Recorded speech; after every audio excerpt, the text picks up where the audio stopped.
Hello. Today, I want to talk about something that is actually happening right now. I almost didn't post this video, but here we go. So, have you ever retreated or avoided interacting with people or doing something on your list of things to do because you were afraid or ashamed with how things were, or how many things in your life were? How did that turn out for you? Well, today I'd like to talk and offer a reflection on avoidance.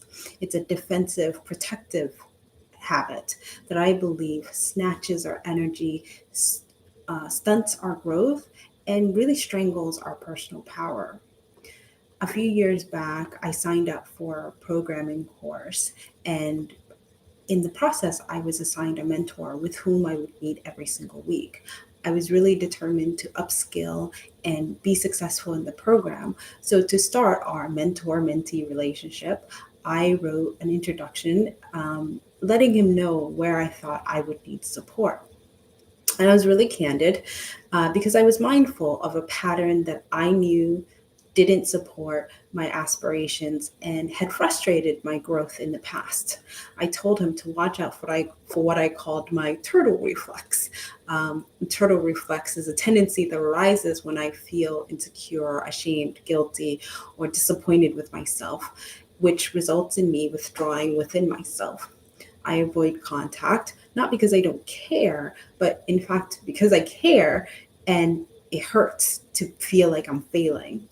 And initiating contact while in this state of mind is excruciatingly difficult. So I recognize, and I told him that I recognize both withdrawing and avoiding are counterproductive to my goals, which is why I was telling him that right then and there, right before we started.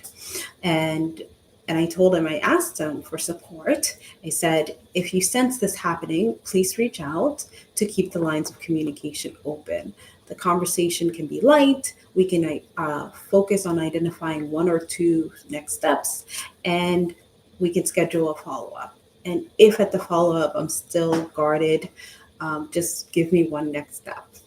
And really, I want to point this out so that you can help draw me out of my shell so that I can regain my self propelling momentum. And I offered that I would do my part, but I would need the support.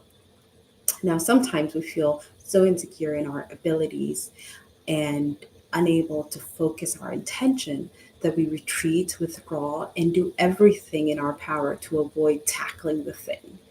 We want to run away from it, even though deep down we know it must be done and it's the right thing to do. The truth is, however, in many cases, the thing that you're putting off only makes that thing bigger and the feelings of inadequacy grow. We like to think that inadequacy doesn't have any consequences, but more often, avoidance makes the issue bigger. For example, if you're a student, you may avoid asking for help when you first notice that you're struggling in a concept in school. Then, when you go in the next grade, you find that the material is even more challenging because of the way the curriculum builds upon each other. Or you may avoid negotiating a salary when you first get the job offer. Then, a few years later, you find out that you're significantly underpaid. Or you may avoid a difficult conversation only to find the feelings of resentment and bitterness burn in your heart. Or you may avoid sitting down to focus on that one task for the day, and then tomorrow find that you haven't checked anything off of your 100 to do list, right? And you may avoid admitting a mistake only to find that the guilt and the terror boils inside of you when the mistake bubbles up and balloons out of control. Or you may avoid moving your body regularly only to find yourself angry, frustrated, disappointed with how you feel and how you're in your body later on down the line. Are these things that I've struggled with? Absolutely. And while I say I don't have any regrets, I see how these things have stunted my growth and my ability to be my best.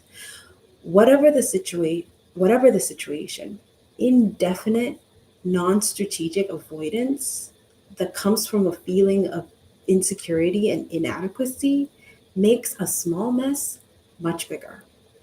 As time passes, you find you must cover up the initial mess, which only creates a bigger mess. And this spiral, and in this spiral, avoidance can lead to unnecessary lying, all because of feeling inadequate, uncertain, insecure. The fastest way to stop the avoidance spiral is to get out of your head, where the issues are magnified, and the more you think about them, the bigger they get. So get out of your head for a second.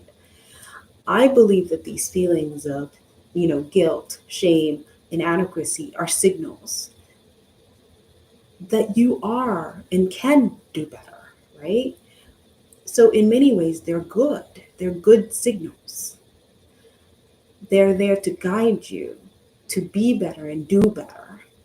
But they shouldn't, however, be in the driver's seat, which is what's happening when you go into avoidance and retreat mode for weeks, months, and years. I like to offer a few tips on how you can stop the avoidance cycle and reclaim something. So the first thing is to consult those feelings. I really do think that those feelings are signals that are kind of helping you guide you what's the better thing, what's the right thing to do.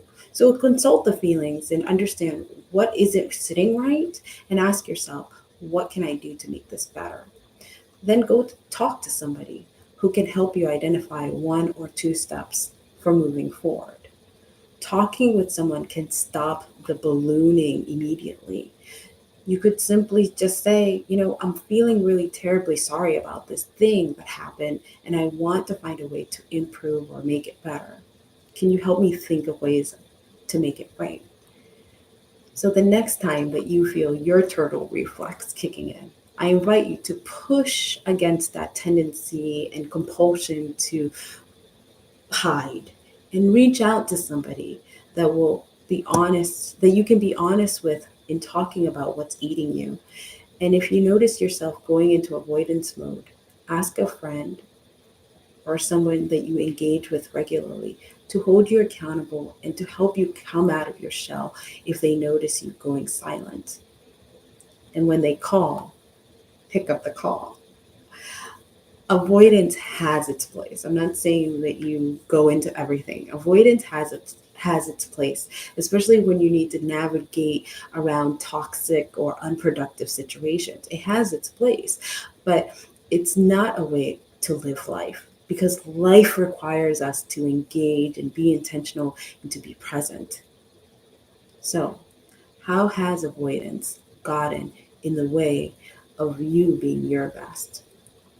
I invite you to look at the ABACK Framework, which can support you to contextualize any fears that show up and help you push through to do the thing that must be done to create the future we want. And with that, I thank you so much for watching, and please remember to subscribe. And if you know anyone who can benefit from stepping out of their power, please pass this forward. And as always, thank you so much in solidarity.